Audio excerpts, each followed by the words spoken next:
So I'm going to try to do the best I can with whatever voice I have left.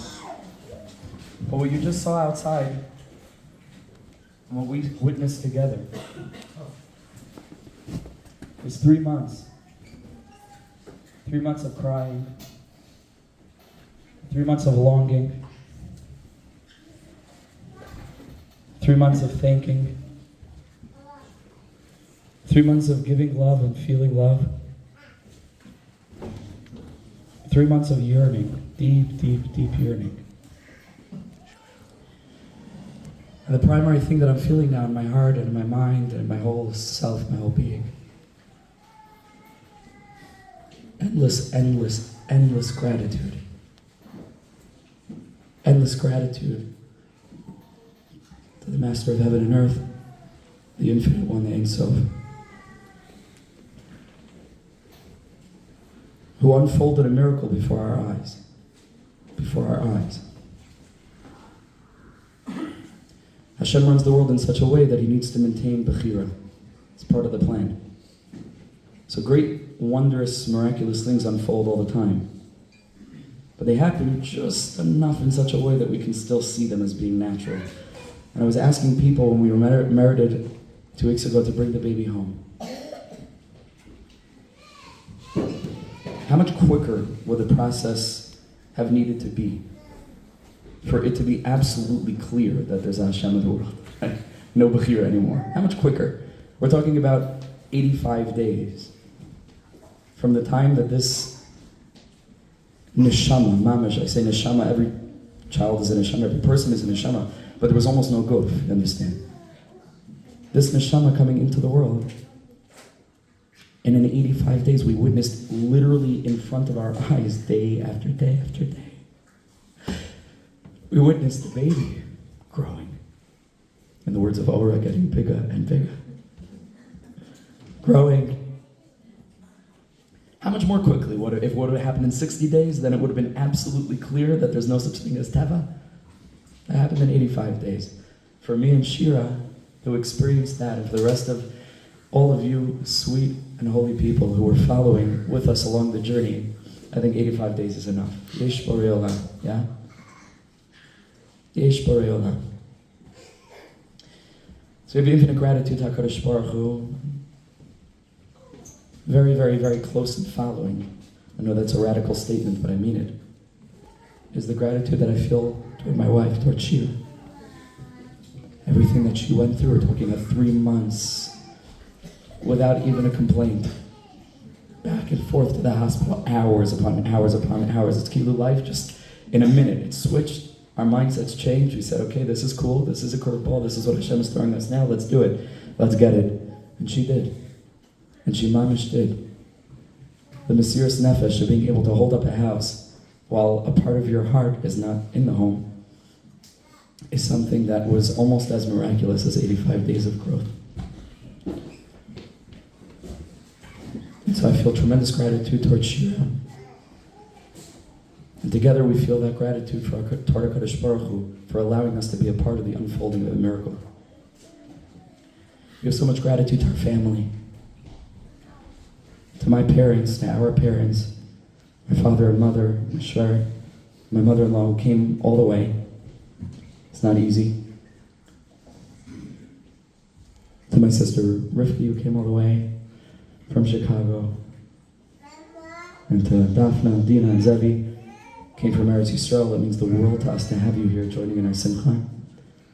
To Shira, number 2, also coming from New York. What a privilege to have family. And what a privilege to have community that's just as dear as family. What a privilege to have all of you, and I mean each and every one of you. I was telling my father before, looking around the room, these are not just people, like it happens to be, like I'm in the same shul, and okay, Klein's making a bris, and people, I know each of you. I know each and every one of you. Some of you I know for a longer period of time, some of you more briefly, but I mamish know you. We've learned together, we've danced together, we've yearned together. What a privilege to have you with us. And we could not have made it here without all of you.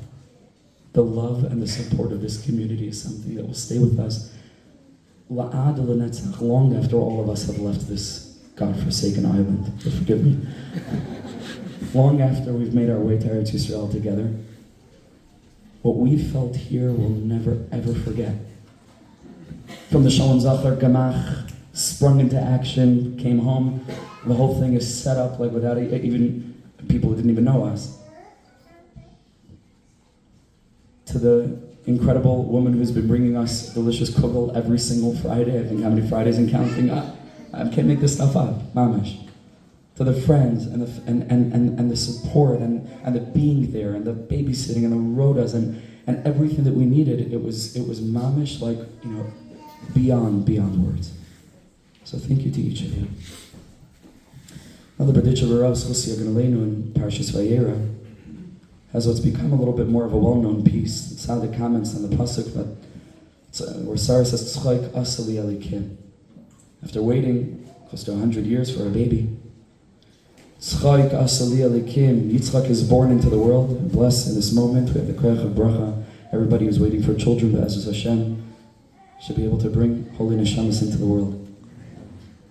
And Sarah stands there and she says, "Tzchaik asali alikim."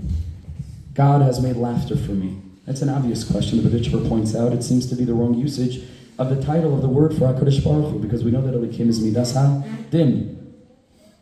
Yud Kei Vav Kei is the Midah V'Rachamim. Here a wonderful thing happened. What should she have said? Tzchaik Asali Yud Kei Vav Kei, Hashem. What's Tzchaik Asali Elikim? Says the Berditcher Rav. You're right, she had to wait a long time, and that was an expression of din, and that was difficult, and that was challenging. But sometimes people go through difficulties in life, and they never would have chosen those difficulties merosh, and they don't wish it on anybody else. But sometimes, having gone through the process, and we come out on the other side of the tunnel into the brilliant light, we turn around and we look at the joy that we feel. It's infinite, infinite, infinite, infinite, infinite joy. And we say, Tzchaik asali, this level and degree of joy that we feel right now, Elikim, the difficulty, the challenge, the midas hadin that we experience, the turbulence of the journey, that's what's produced this incredible joy that we feel now, having persevered and having made it to the end of the process. Oh, Tzchaik asali, the laughter that we're feeling now, the joy that we're feeling now, Tzchaik asali elikim, it was specifically that darkness, that difficulty.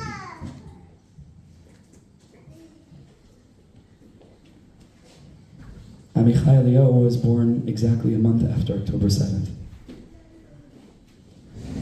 Now we're already, I hate to say, we're ragil to the situation a little bit. Each of us, in our own little way, we become desensitized. It's become the new normal. But at that moment in time, every emotion that we felt personally and collectively about what had happened and what was taking place was at the pinnacle of pinnacles, I'd say maybe even more than October 8th, because everybody was just numb. Things were starting to settle in. It was beyond intense, absolutely beyond intense. We knew that Am Yisrael was entering into a period of Elokim. And then, among that general context, our family was experiencing the Bechina of Elokim. It was a random, I think it was a Tuesday, all right? A Tuesday, November 8th. And it was just a regular day. It was a regular afternoon. I was here until 5 o'clock or so.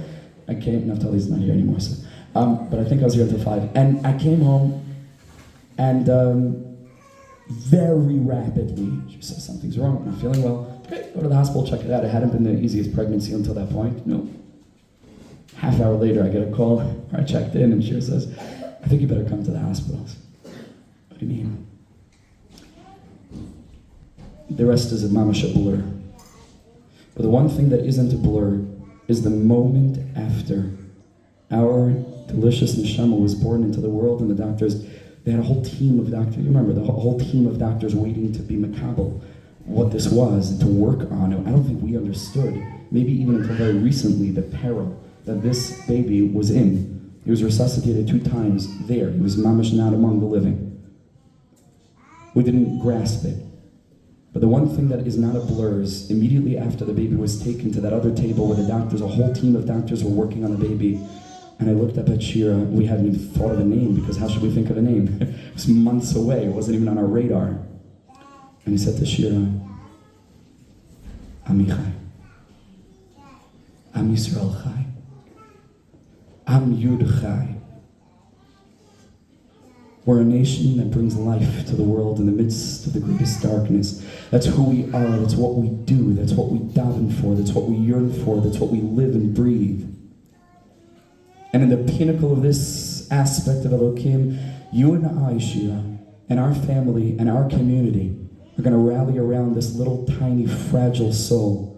And we're going to watch how he embodies the salvation of Am Yisrael, step after step. And I'm not going to make it to a Hillam group that's rolling, that people don't care about, and they check, and they get annoyed at, and then they feel guilty about leaving. We're not doing this. We're going to make a group where we're going to post every single day an update. And we're going to post Torah from the incubator side. And we're going to allow Am Yisrael a window into a story that's going to end well.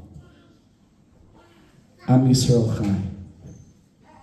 It was clear. It's a Bechina Baruch HaKodesh, like that Rizal says. It was absolutely clear in that moment, this is what we're naming this baby. This is what this baby will come to represent. With our other two children, our Shmuel and our delicious Or Miriam,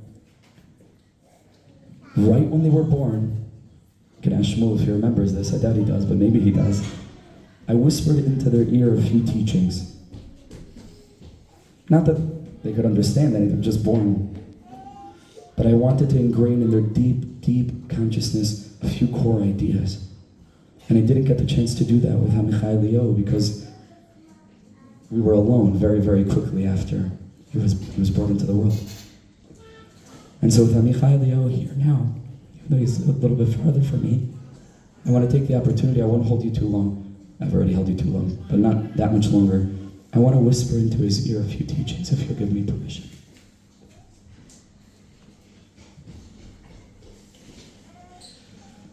I want to tell him that he has a name that isn't just a name. This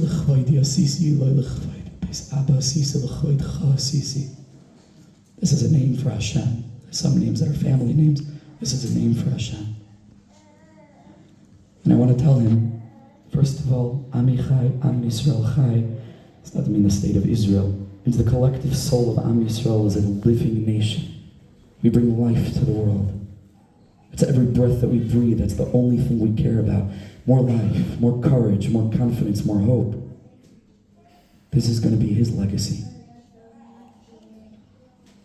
I want to tell him that Amichai isn't just Am Yisrael Chai, but it's Am Yud Chai. Yud is a reference to the creator of heaven and earth.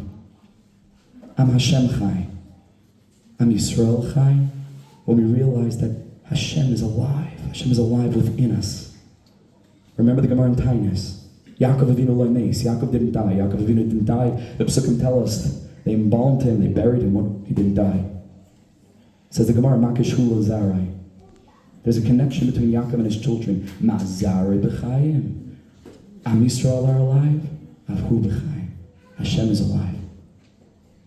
Avhu b'chayim. In that context is Yaakov Avinu. Rav Shlomo Kabach saw this Gemara and he heard the phrase, which isn't his phrase, Am Yisrael Chai, and he said, okay, Makish hu lazari, just like Yaakov Avinu. If the people are alive, Od Avinu Chai. HaKadosh Baruch Hu is alive. Hashem lives within us. And to the extent that we recognize HaKadosh Baruch Hu's living spirit, that's the extent to which we are alive. Od Avinu Chai. And Eliyahu,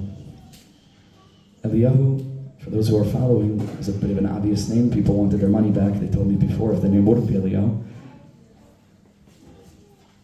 We called him Baby Tishbi, the whole journey. Tishbi is my dear friend Rabbi Yitzi Grenat pointed out to me that Tishbi is Rosh Hashanah is Tinok Ben Shir Yehud. This is Tishbi.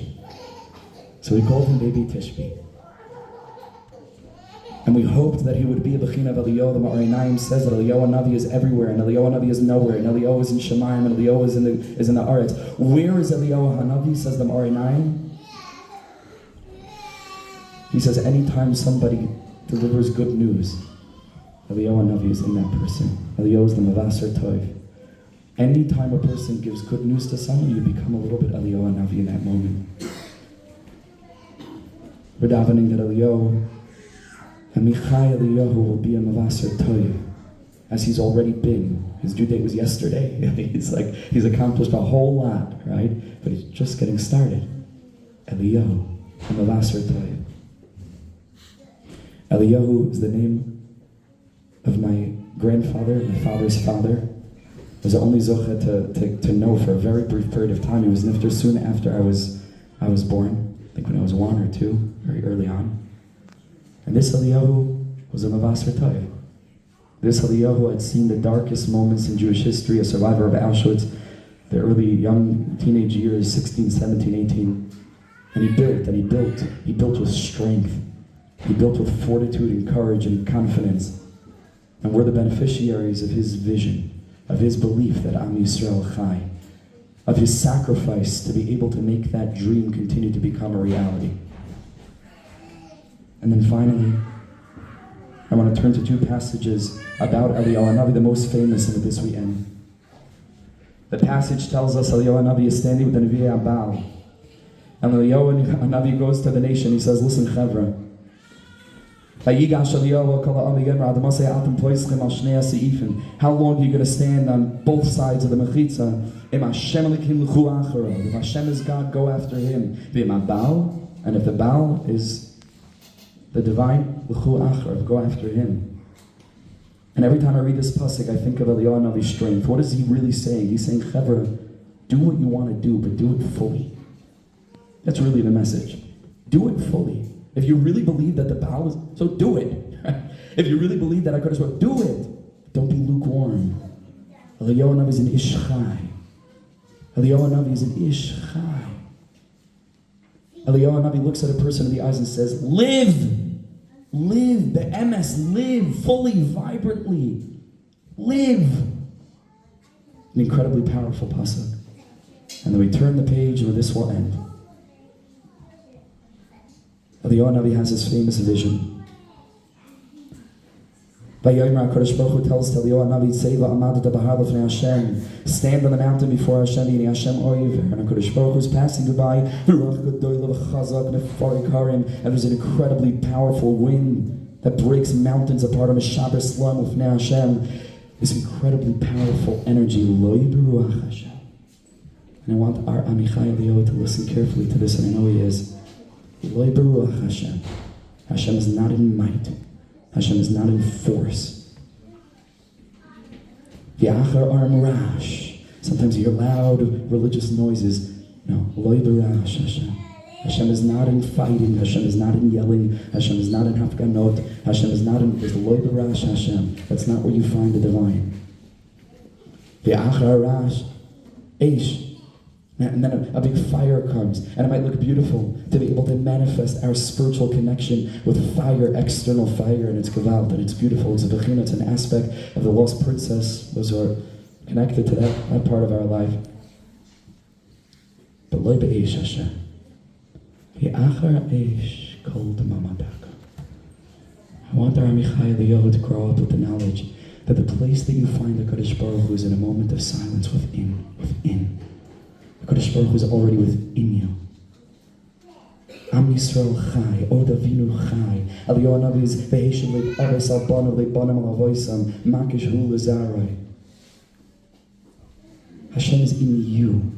And HaKadosh Baruch Hu is Chiyus inside of you. That small, humble moment of reality, of really living Be'emes, is waiting for you to find your own unique, beautiful, delicious, incredibly holy way to reveal it in a way that nobody else can. That's my bracha to Amichai Eliyahu. That's my bracha to all of us to be able to continue to live this, to our chevra, the Elecha chevra. All of us are privileged in one way or another to be taking this journey together. We understand that HaKadosh Baruch Hu is in the kol d'mamadaka. That's what we want, not the chitzonius. Inside.